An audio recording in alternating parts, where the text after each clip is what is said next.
So on Thursday, as usual, I didn't really have anything planned for stream. So I was looking for something to talk about. Um, I've started just looking for kind of weird news stories. Sometimes there's something interesting to talk about there.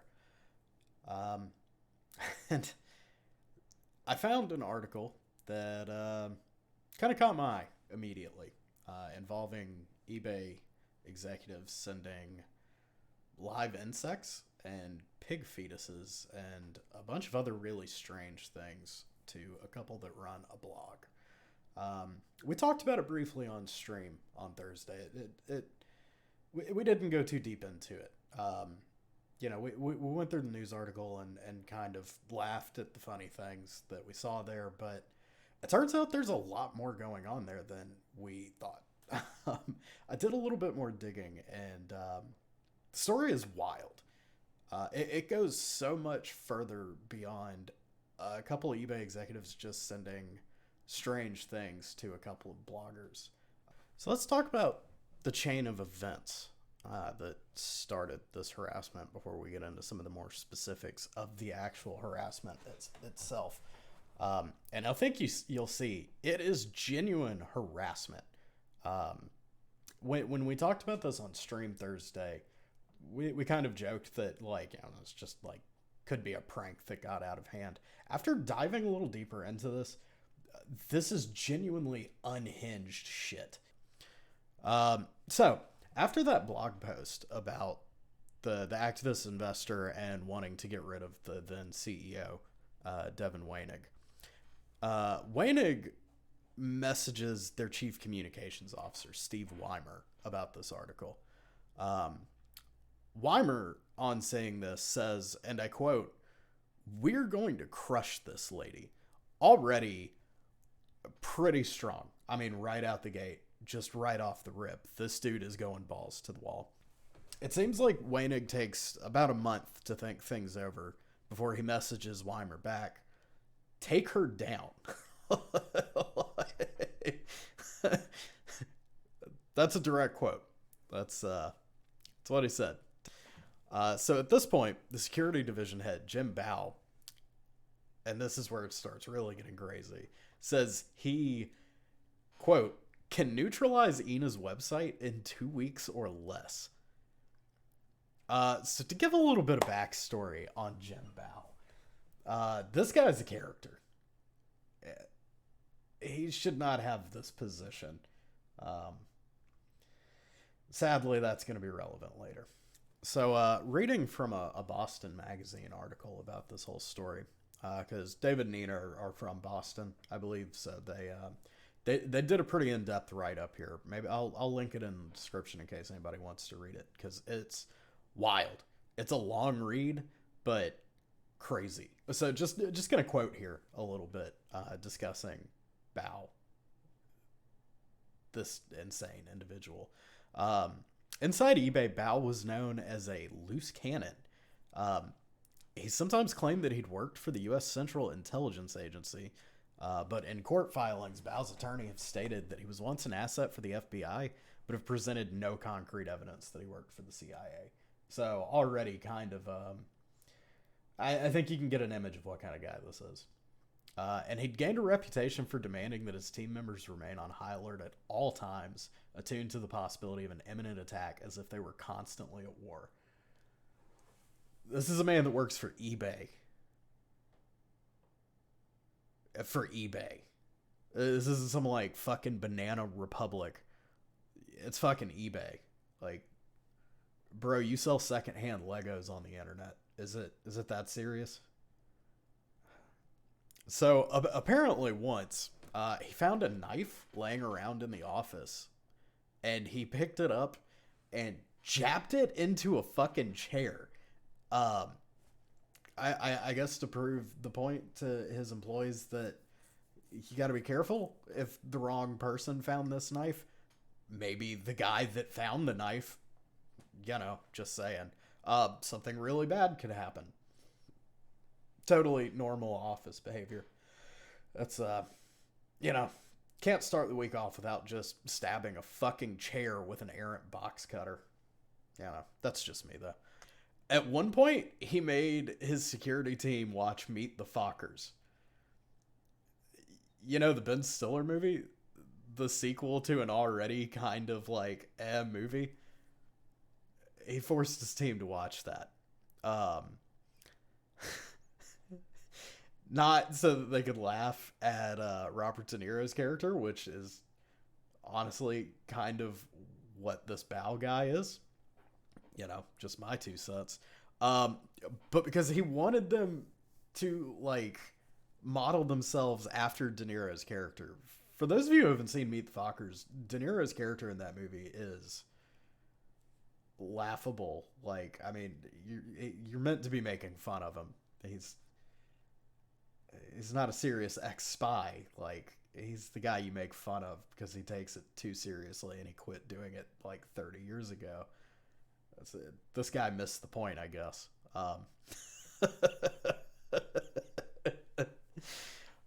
This is pretty good too. The female members of his team were known as Jim's Angels.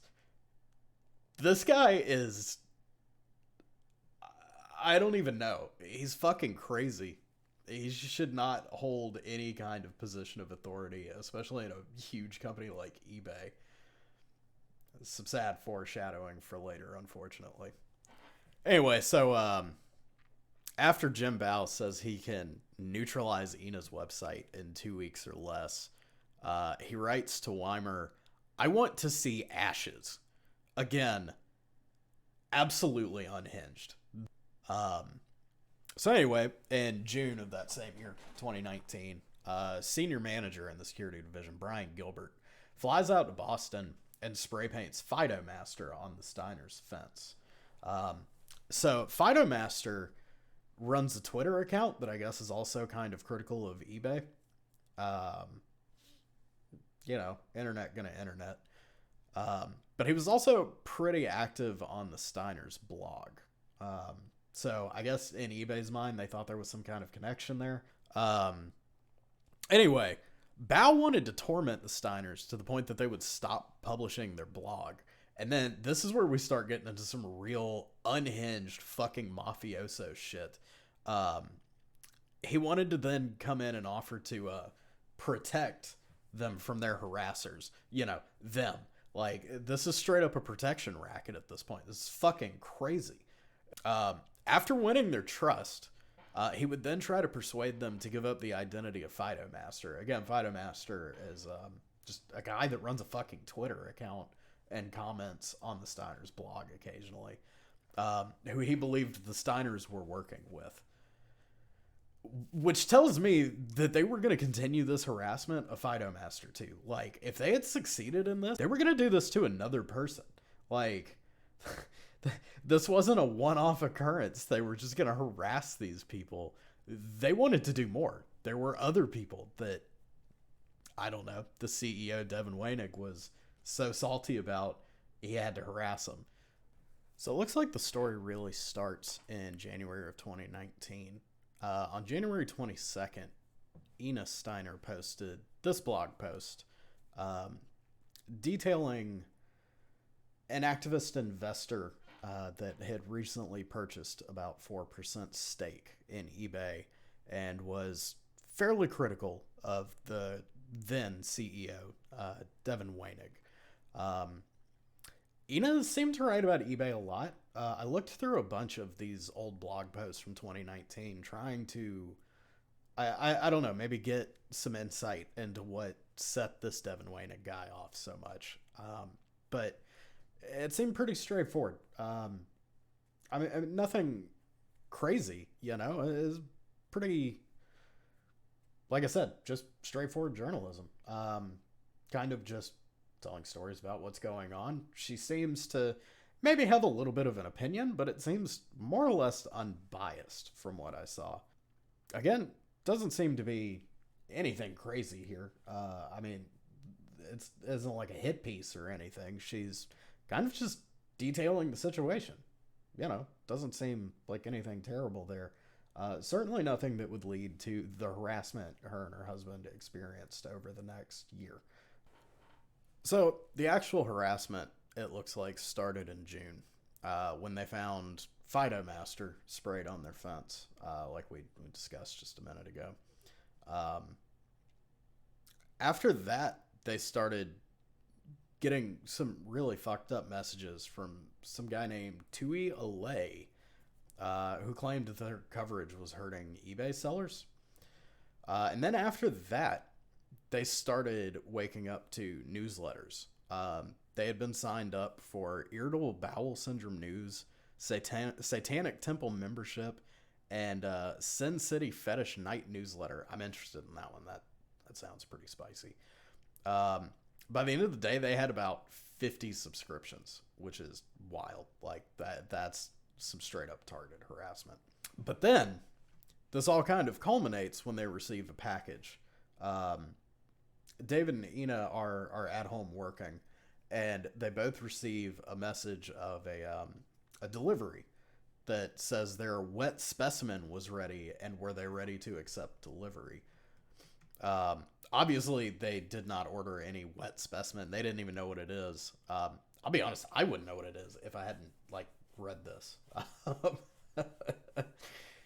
So they called the police, which is maybe a rational thing to do. I don't know if I would immediately jump to calling the police, but it's, not an unwarranted response, I think. So the police show up and they open this package, and it's a fucking pig fetus, just submerged in formaldehyde.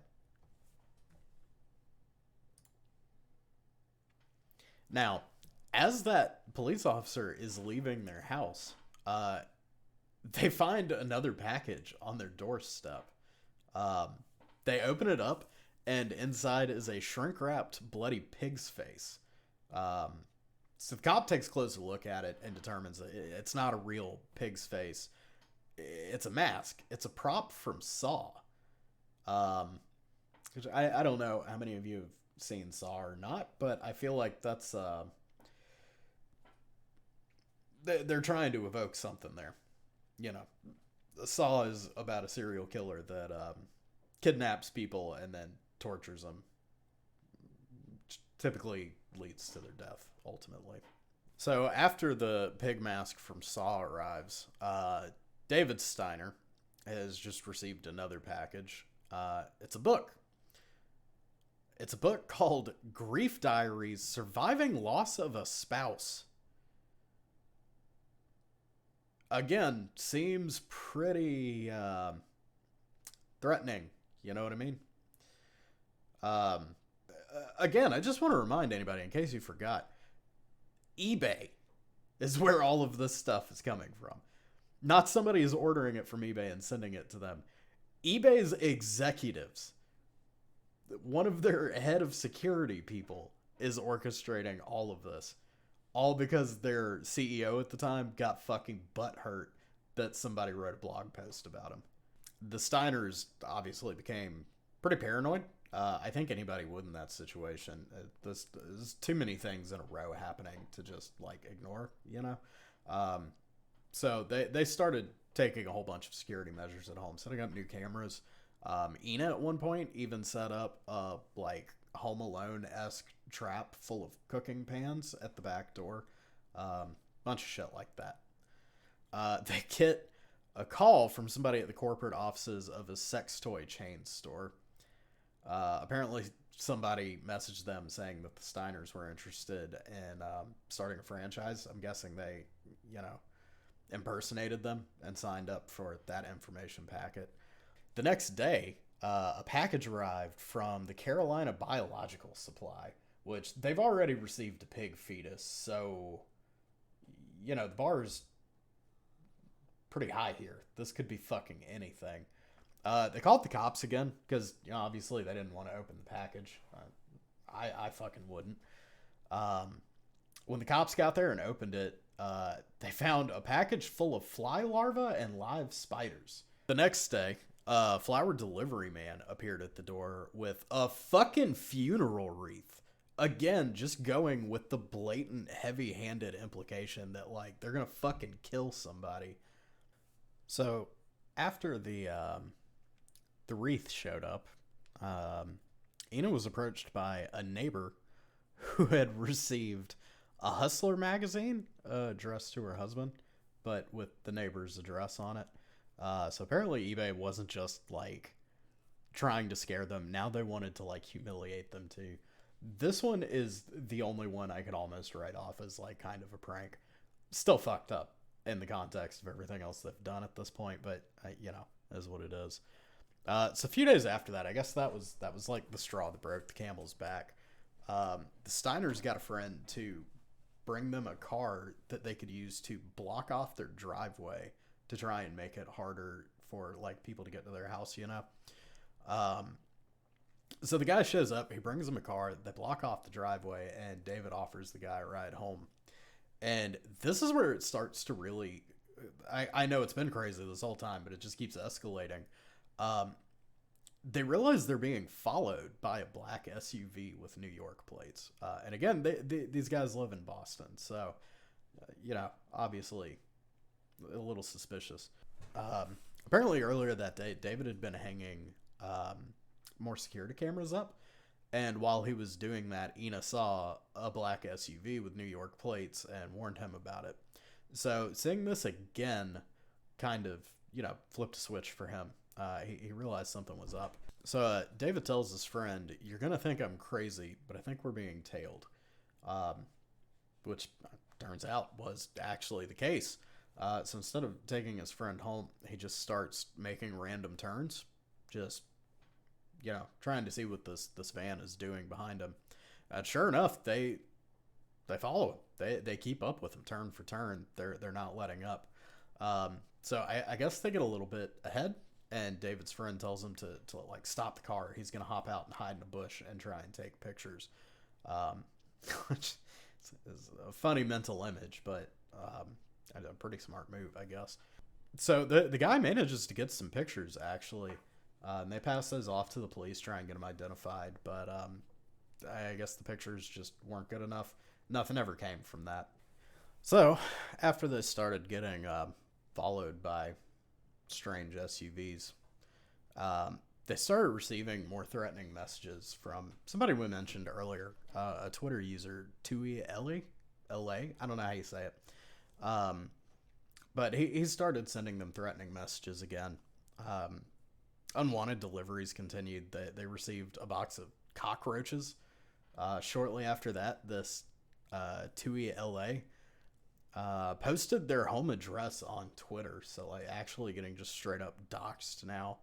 And then somebody posted an ad on Craigslist for an orgy at the Steiner's house, and basically just said like, invites open to anybody and everybody. Don't even bother knocking. Just let yourself in. That's fucking nuts. That's dangerous. So next day, David decides he's got to go out and like get some groceries. They've been like just hoarded up in their house for a while now, and they're starting to run out of food. So he has to finally leave, you know. And he starts getting followed again. This time is a silver SUV, again with New York plates. So he calls the cops while he's driving. He says he's gonna go to the police station. He's gonna see if the guy will follow him there. Once he parked at the police station, the SUV turns down a side street. He gets out and just takes as many pictures as he can of this SUV and the license plate. Fucking dozens of them, it sounds like. So a few minutes after this, the SUV is gone. A cop comes out and sees David just sitting, and David gets the photos to him. Please, check these out. One of these has got to be good. Find who these people are. So the next day, they get a call from the Natick police, and they've identified somebody, Veronica Zaya, which is a new name we haven't talked about yet. Obviously, the Steiners don't know who she is, but the police tells them that it looks like she works for eBay, which is where they start putting two and two together. So the police try to confront Zaya at a hotel in New York. Apparently, she used her credit card to rent the SUV that they used to follow David Steiner. And the police call her on the phone from the hotel lobby and saying like, hey, we're here and you need to come talk to us like now. As soon as they said who they were on the phone, sounds like a man took the phone from Zaya claiming to be her husband and said that any questions could be directed to him, and then he hung up. So the police just kind of had a dead end there. They weren't going to come down and talk, clearly. So after this, just more harassment.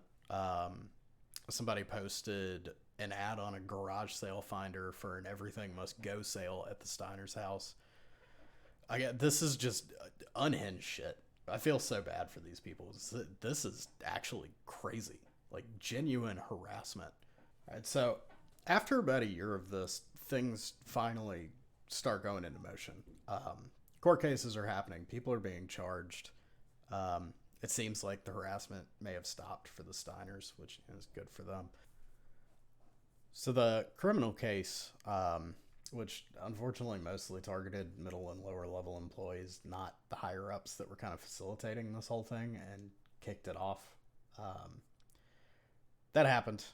In the end, it looks like 7 people were charged. 3 members of Bal's team pled guilty to conspiracy to commit cyber stalking and conspiracy to obstruct justice in the criminal case. So, 3 of his people, not him. I wonder if they'll get to watch Meet the Fockers in prison. I don't know. Cook and Gilbert, who were former police captains that worked for the security team, they pled guilty to conspiracy to commit cyber stalking and conspiracy to tamper with a witness.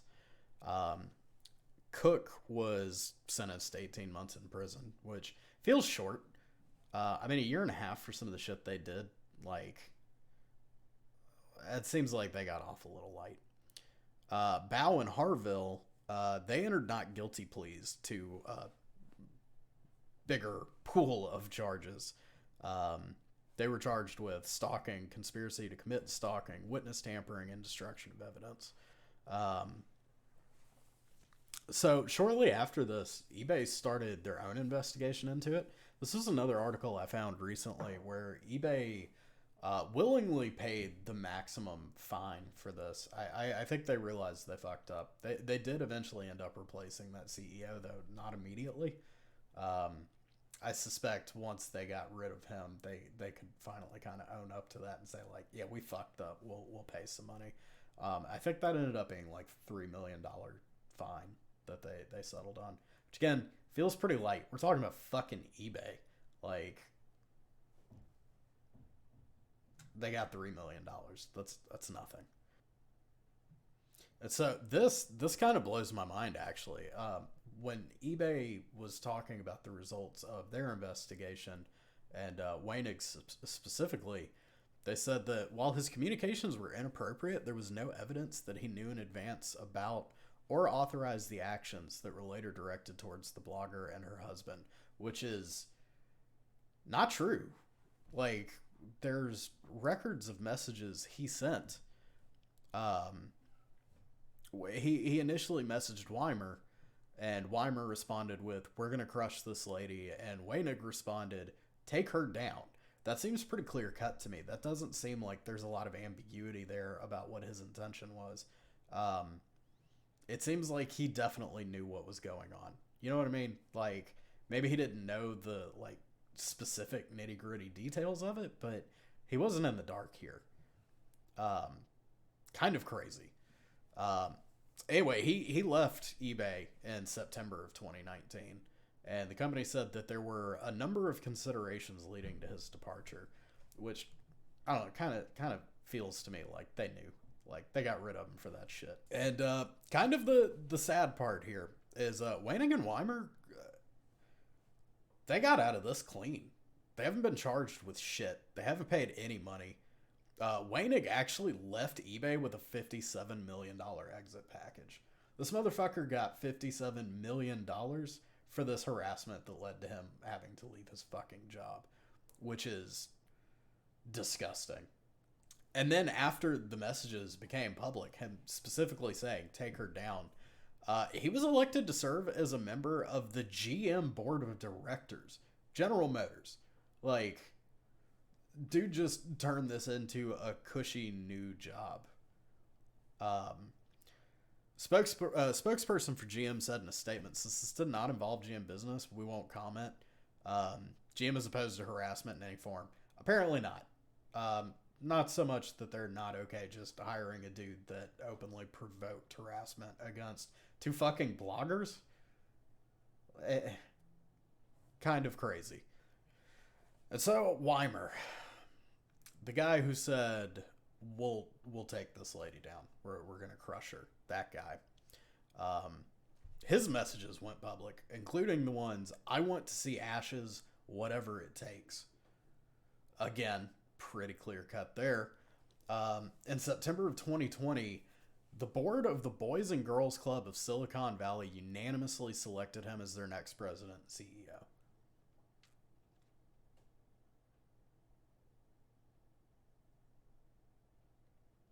So, yeah, I guess you can just openly fucking harass people from your position at the top of a major corporation and then just spin that into a CEO position at another company. That's cool, I guess. So, Kathy Hevland, she's a chair of the board of the Boys and Girls Club of Silicon Valley. She said in a written statement, in addition to the unanimous support of our board, a variety of respected community leaders and partners who care deeply about our organization and align with our values strongly endorse Steve's appointment to lead the Boys and Girls Club of Silicon Valley. After more than a year as our CEO, we have found Steve to be a passionate and purpose-driven person. So either that dude's paying people, or, and this is the way I'm going to choose to take it, because, why not? Sounds to me like Boys and Girls Club Silicon Valley totally endorses an unhinged fucking maniac that sends fetuses and funeral wreaths and book about dealing with loss of a loved one and straight up following people as their leader. Like, they're cool with that, I guess. So maybe don't be too critical of the Boys and Girls Club of Silicon Valley. You might get stalked and harassed and maybe even killed. We don't know. Anyway, so it sounds like that's where the story ends for the most part. I may look into a little bit more of this before I start editing this video and see if I can find anything else. But yeah, that's fucking crazy. Fucking eBay, man. If you like this, I'm live every Tuesday, Thursday, and Saturday on Twitch TV. Jake Makes Music. Come find me. Sometimes we talk about fun shit like this. I hope you stuck around till the end. Thanks.